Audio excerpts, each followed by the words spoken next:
The naming of creation. Coyote was chief of all the animals. Now he told them that the tribes of men were coming near, one and all. Everything he told them came true. Then he said, "Tomorrow the people will come out of the ground. I will name them, and they will spread out." Then he named them. He named them until he had named them all, and the people came out, but Coyote had no name for himself. Many people came out. Then he named himself Coyote. Thus came people, not we alone, but all people. Reinterpretation. This story is about one of the fundamental questions of people. Where do we come from? What makes us us? Why are there things? This story is about the creation of all peoples and the separation of all peoples. When science asks, how did we get here? What is our lineage? Those questions are the same as the ones in this story. When religion asks, how did we get here? Why is there suffering? Why are we different? Those questions are the same as the ones in this story.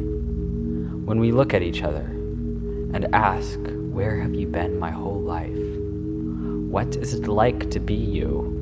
Where do you come from? Those questions are the same as the ones in this story. When we look at ourselves and we ask, why are we? Those questions are the same. Tensions. Science takes issue with answers to the question of why we are here, by default. To answer that question is to have faith and to know something without evidence that exists outside of yourself, and these things to science are in conflict with the foundation that science is built upon. Science is the impossible quest to answer a question that it cannot answer fundamentally. The naming of creation is a story outside of this indigenous legend. The first task God gave to Adam was the naming of things.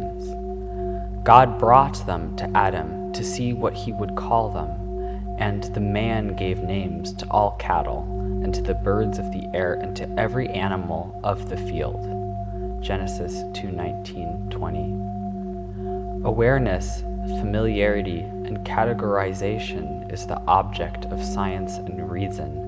To participate in it is to participate in the fundamental process of existence.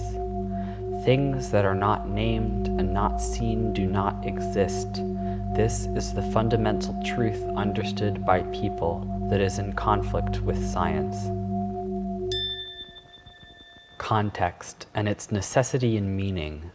By naming things, we are assigning them a context. Our identity is created through our relationship to others. Words are understood through other words.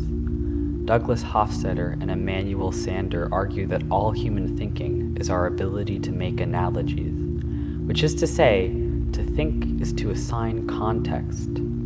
Stories and art have meaning because of the context they exist in. To ask science to take meaning from narrative is to ask science to understand context which is not provided. In the naming of creation, is coyote a literal coyote? Is the fact that people come from the ground relevant?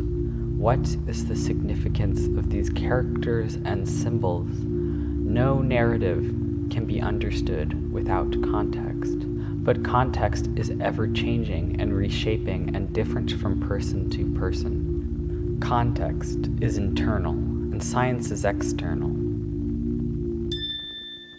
Harmony creates meaning. Harmony is relationship.